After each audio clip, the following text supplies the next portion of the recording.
When The Last of Us came out all the way back in 2013, it caught my attention. The combat looked brutal, the graphics looked great, I mean everything about it just looked amazing. I never really got around to playing it though, so I eventually forgot about it. That was until I recently found out that the remastered version is actually included in the PS Plus Premium catalog, so I decided to give it a try. Is The Last of Us worth playing 10 years later? Let's find out. The game starts with us waking up as a little girl named Sarah. Something seemed a little off though, so I started exploring the house. I eventually came across Joel, who I'm assuming is my father. That would be a little weird if some grown man who wasn't my father was just roaming around my house. One thing's for sure, it definitely wouldn't be as weird as this crazy guy who just broke through our glass sliding door. I knew we should have just installed a normal door. We needed to find a place without glass sliding doors, so we got in Tommy's truck and started driving. If you were wondering who Tommy is, he's Joel's brother. It's always good to spend quality time with family. There's just so many exciting things to see, like people being eaten alive, driving past a family that desperately needed our help, you know, the usual. Our search for a place without glass sliding doors eventually came to an end due to some guy driving into us. When we woke up, we all got out of the car and I quickly realized that my leg was broken. That's pretty reasonable considering we were just in a car crash, so Joel picked me up and started running. After running for a while, we came across a guard. I told him that we weren't infected. He shot us anyway. I was totally fine because remember, I'm the video game protagonist. Sarah, on the other hand, she wasn't totally fine. Actually, scratch that, she wasn't fine at all. The bullet wounds were too severe, so Sarah eventually died. 20 years later, me and some girl named Tess were walking down the beautiful streets of, whatever this place is called. The air smelled like rotten flesh. My ears were being graced by the pleasant sounds of people being executed 24/7. Seriously, what more could you ask for? Me and Tess eventually entered a building because it was the only way to get to where we needed to be. You may be asking yourself, wait, where is CJ going exactly? Well, me and Tess made a deal with some guy a long time ago. We give him something and he gives us something. That something that he was supposed to give us were some guns. As you could probably tell, he did not give us those guns. Now what do you do when somebody doesn't give you something? You obviously go and kill all of their friends. There were a lot of enemies, so I wanted to try and silently take them all down. Now if any of you guys have watched my Uncharted 4 video, you could probably tell that I'm not the best at stealth. It's no different here. I literally couldn't even silently take down the first guy. After that, I proceeded to get jumped and beaten to death by 4 guys. Okay, it's one thing if it's 1 or 2 people, but 4? Like, are you kidding me? That's not even fair. As you can probably tell, I'm pretty angry, so instead of being silent, I decided to brutally kill all of them. I gotta admit, repeatedly hitting someone with a large piece of wood is actually kinda calming. That may sound a little sadistic, but hey, if it makes you calm, what's the harm in doing it? Once we killed all the enemies, we went through a door and found our culprit. He obviously started running, so we started going after him. He eventually arrived at a dead end and tried running the other way. That didn't end well. He wasn't telling us where the guns were, so I broke his arm. Definitely the most reasonable thing to do in a situation like this. He then proceeded to tell us that he sold the guns to a group called the Fireflies. Yeah, he sold our guns. Tess wasn't too happy about that, so she shot him. I think that was a bit too harsh. I would never do something like that. All of a sudden, the leader of the Fireflies came up to us. She told us that she'd give us our guns if we do something for her. That something we'd have to do is escort a child to a certain point. I didn't want to do it at first because children are annoying, but I eventually agreed to do it. The girl's name is Ellie. She's 14, and she is very vulgar. Good to know. The leader told us that we'd have to take her to the Capitol building, so we obviously gotta move on. On the way, we came across some guards. They told us to get on the ground, so we did because I really didn't want to get shot today.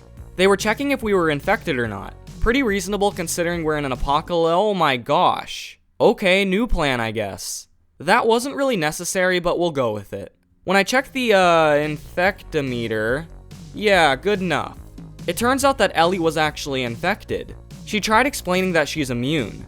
Joel's not very gullible though, so he didn't fall for her little games. Before we could sort all of this out, some more guards arrived, so we had to escape. Once we escaped, I told Tess that we should leave her. She may be 14, but remember, it's kill or be killed, and I definitely did not want to be killed. Tess didn't care though. I'm just saying, when we all get infected, don't blame me. Once we arrived at the Capitol building, the guy who was supposed to take Ellie was dead. How convenient. It also turns out that Tess was infected. She compared her bite mark to Ellie's, and yeah, there was a massive difference. Ellie's bite mark was only around 3 weeks old and still wasn't as bad as Tess's bite mark, which was only around 2 days old. Which means that yes, Ellie is actually immune. We heard some guards outside the door, so Tess told me and Ellie to run away while she acts as a distraction. I couldn't let her do that, so I decided to stay as well. Just kidding, I ran with Ellie and didn't regret it one bit. I heard gunshots, so I decided to see where they came from, and yeah, Tess was dead. I mean, hey, I don't blame them. First of all, it was her choice to stay down there, and second of all, she was infected. Somebody had to shoot her. Even though those guards kinda did us a favor, I still had to kill them all. On the way, I came across a rifle. This will definitely help me commit some despicable actions. I started by using one of the guys as a human shield so I could headshot one of his friends. Wait, what? I literally just headshot him. I get that people can survive a headshot if they're really lucky, but still. I decided to get payback by punching him so hard that 70% of the blood stored in his body went onto the wall. To be honest, if I had the choice of getting headshot or getting punched by Joel, I'd choose the headshot. After that, I beat some more guys to a pulp, shot people at point blank range. Oh, there was also this guy trying to run for his life. I made his death extra painful.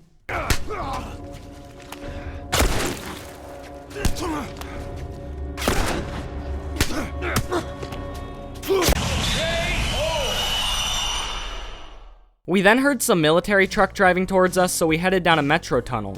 Once we got down there were a ton of infectious spores floating everywhere, so I put on a gas mask. I noticed that Ellie was totally fine breathing in these disgusting spores, so I guess that further proves that she's actually immune. There were also some guys down there, so I decided to try my rifle for the first time. It didn't even leave a dent. This rifle is either secretly an airsoft gun or these guys are just wearing the strongest armor known to mankind. Once we got out of the tunnel, I told Ellie that we needed to go to some guy named Bill. I guess Bill's some sort of mechanic, which means he may be able to get us a car. Why do we need a car exactly? Well, if you couldn't already tell, walking is pretty dangerous in the apocalypse, especially when you're taking care of a child, so if we had a car, it would make this journey a whole lot easier. Getting to Bill was not going to be easy. There were clickers, which are zombies who've been infected for a long time. Probably one of the most disgusting things I've ever looked at in my entire life. They also sometimes take up to 2 headshots to kill. That would have been good to know about 3 seconds ago. There were also a lot of traps. And when I say a lot, I mean a lot. You can probably tell that this place is pretty dangerous. There is one good thing about this place though. A record store. They sadly didn't have a copy of Metallica's Kill 'Em All or Avenged Sevenfold's City of Evil, but still, pretty cool. A little while later, I went through a door and got captured by a trap. Who could have seen that coming? As Ellie was trying to get me out, a lot of infected heard us, so they started running towards me. I never thought I'd be shooting a gun upside down, but here we are. Oh, look, another clicker. You know what that means? Another brutal death animation. That wouldn't have happened if my aim was even slightly good, but it's not. Once Ellie cut me down, a zombie jumped onto me. Thankfully, Bill was there, so he killed it. Once we got to a safe location, I told him that we needed a car. He said he didn't have a working car, but he did say he could possibly fix one. All we had to do was get to one of the only houses with a somewhat fixable car. Before we started going there, Bill gave me a shotgun. This is giving me flashbacks of my Can You Beat Red Dead Redemption 2 with only a shotgun video. To get to the house, we had to sneak past clickers, beat up some infected, scavenge for supplies. Oh, we also had to go through an abandoned school. That sounds easy, and no, my gosh, what the heck is that thing? Good question, CJ. That thing is called a bloater. You thought clickers were disgusting? Yeah, I did too until I saw this thing. Not only can these guys shoot spores from their body and kill me the second they get a hold of me, they can also take up to like 35 bullets until they even get close to dying. A lot of death, blood, sweat, tears, bullets, whatever you can think of later, we were finally able to kill the bloater.